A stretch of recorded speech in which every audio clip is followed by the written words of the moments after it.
ಹೊತ್ತಲ್ಲಿ ದ್ವಿತೀಯ ಪಿಯುಸಿ ಫಲಿತಾಂಶ ಪ್ರಕಟವಾಗಲಿದೆ. ದ್ವಿತೀಯ ಪಿಯುಸಿ ಪರೀಕ್ಷೆಯನ್ನ ಬರೆದಿರುವಂತಹ ಲಕ್ಷಾಂತರ ವಿದ್ಯಾರ್ಥಿಗಳು ಫಲಿತಾಂಶಕ್ಕಾಗಿ ಕಾಯ್ತಾ ಇದ್ದಾರೆ. ಇನ್ನು ಮಧು ಬಂಗಾರಪ್ಪ ಫಲಿತಾಂಶವನ್ನ ಪ್ರಕಟ ಮಾಡಲಿದ್ದಾರೆ ಅನ್ನೋದ್ರ ಕುರಿತು ಮಾಹಿತಿ ಇದೆ.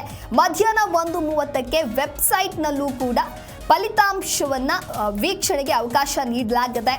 ಅಧಿಕೃತ ವೆಬ್ಸೈಟ್ನಲ್ಲಿ ಫಲಿತಾಂಶ ಪ್ರಕಟವಾಗುತ್ತೆ. ಮಾರ್ಚ್ 1ರಿಂದ ಮಾರ್ಚ್ 20ರವರೆಗೆ ಪರೀಕ್ಷೆ ನಡೆದಿತ್ತು. ರಾಜ್ಯಾದ್ಯಂತ ಎಲ್ಲ ಶಾಲಾ ಕಾಲೇಜುಗಳಲ್ಲಿ ಮಧ್ಯಾಹ್ನ 1:30ಕ್ಕೆ ಫಲಿತಾಂಶವನ್ನು ಪ್ರಕಟಿಸಲಾಗುತ್ತೆ.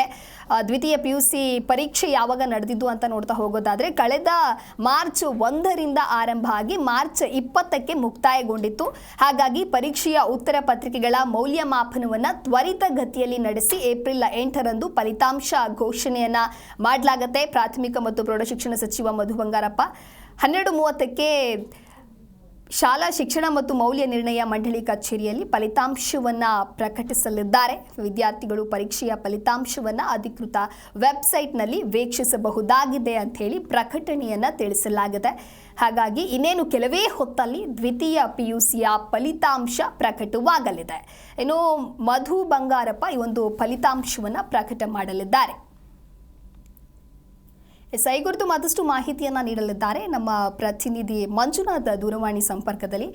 ಮಂಜುನಾಥ್, ದ್ವಿತೀಯ ಪಿಯುಸಿ ವಿದ್ಯಾರ್ಥಿಗಳಿಗೆ ಒಂದು ಪ್ರಮುಖವಾಗಿರುವಂತಹ ಘಟ್ಟ, ಅದಕ್ಕೆ ಸಂಬಂಧಪಟ್ಟಂತೆ ಇನ್ನೇನು ಕೆಲವೇ ಹೊತ್ತಲ್ಲೇ ದ್ವಿತೀಯ ಪಿಯು ಫಲಿತಾಂಶ ಕೂಡ ಪ್ರಕಟವಾಗುತ್ತೆ. ಸ್ವತಃ ಸಚಿವರೇ ಫಲಿತಾಂಶವನ್ನ ಪ್ರಕಟ ಮಾಡಲಿದ್ದಾರೆ. ಈ ಕುರಿತ ಮಾಹಿತಿ ಏನಿದೆ? ಖಂಡಿತವಾಗೂ ದಿವ್ಯಾ, ರಾಜ್ಯದಲ್ಲಿರುವಂತಹ ವಿದ್ಯಾರ್ಥಿಗಳು, ಅದರಲ್ಲೂ ದ್ವಿತೀಯ ಪಿಯುಸಿ ವಿದ್ಯಾರ್ಥಿಗಳ ಪ್ರಮುಖವಾದಂತಹ ಘಟ್ಟ ಅಂದ್ರೆ ತಪ್ಪಾಗಲ್ಲ. ಆ ಒಂದು ಪಿಯುಸಿ ವಿದ್ಯಾರ್ಥಿಗಳ ಫಲಿತಾಂಶ ಅಂದ್ರೆ ಪರೀಕ್ಷೆ 1ರ ಫಲಿತಾಂಶ ಇವತ್ತು ಅನೌನ್ಸ್ ಆಗ್ತಾ ಇದೆ. ಕೆಲವೇ ಕ್ಷಣಗಳಲ್ಲಿ, ಸದ್ಯ ಈಗ 12 ಗಂಟೆ ಆಗ್ತಾ ಹೋಗ್ತಾ ಇರುವಂತದ್ದು. 12:30ರ ಒಳಗಾಗಿ ಸಚಿವ ಮಧು ಬಂಗಾರಪ್ಪನವರೇ ಭಾಗಿಯಾಗಿ ಮಲ್ಲೇಶ್ವರಂನ 6th ಕ್ಲಾಸ್ ನಲ್ಲಿರುವಂತಹ SSLC ಬೋರ್ಡ್ ಕಚೇರಿಯಲ್ಲಿ ದ್ವಿತೀಯ ಪಿಯುಸಿ ಪರೀಕ್ಷೆ 1ರ ರಿಸಲ್ಟ್ ಅನೌನ್ಸ್ಮೆಂಟ್ ಮಾಡುವಂತ ಕೆಲಸ ಆಗ್ತಾ ಇದೆ.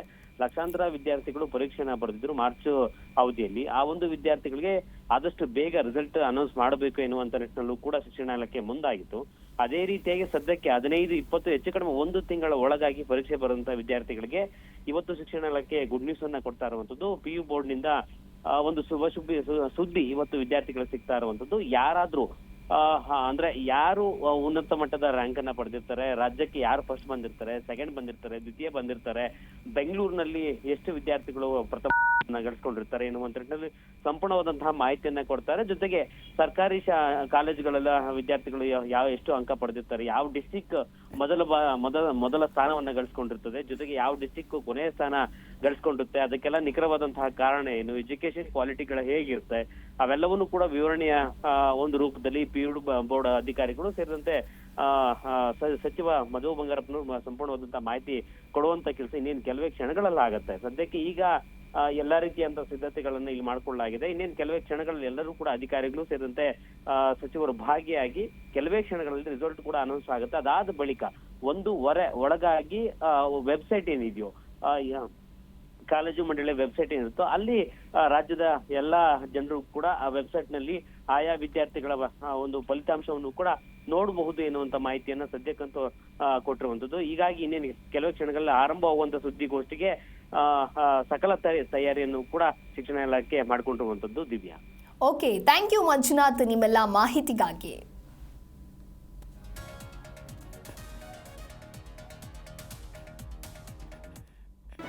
ಜಿ ಕನ್ನಡ ನ್ಯೂಸ್ ಈಗ ನಿಮ್ಮ ಮನೆಯಲ್ಲೇ ನೋಡಿ.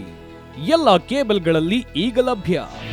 ನಿಮ್ಮ ನೆಚ್ಚಿನ ಜಿ ಕನ್ನಡ ನ್ಯೂಸ್ ಈಗ ಸನ್ ಡೈರೆಕ್ಟ್ ನಲ್ಲಿ number 292, Tata play number 1664, Jio TV number 1334, NXT digital number 30, in cable number 30, city networks 51, U digital number 162, GTPL number 17, Rockline telecommunications number 42, Shri Basaveshwara cable number 168, rural cable network 60, Vinayaka digital 57, Abhishek cable 821, city channel 53, Siddeshwara cable network 57, V4 digital Infotech 628, Surya digital networks 53, Gajanan digital number 836, Malnad infotech private limited number